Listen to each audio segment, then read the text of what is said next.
Katuon og Nineveh kay para maundang ang kadautan sa mga tao dito. Then, bisag dili amiguhon, no?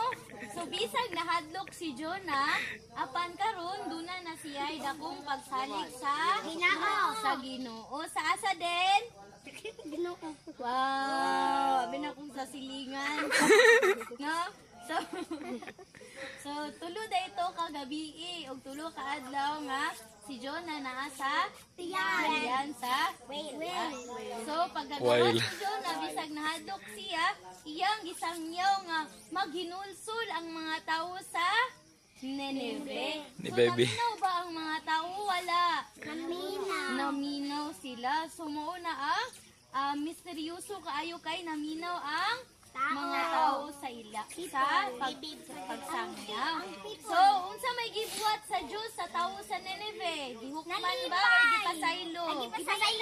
Gipasaylo, no? Nalipay ang atong Ginoo nga naginulsol ang tao sa Nineveh. Tungod?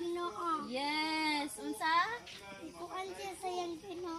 Wow, gikuan siya. Kita na bahala mo tag-an yun.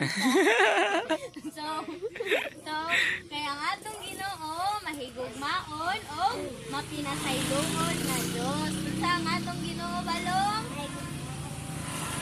Mahigugmaon o mapinasayloon nga Diyos. So, malipayon ba mo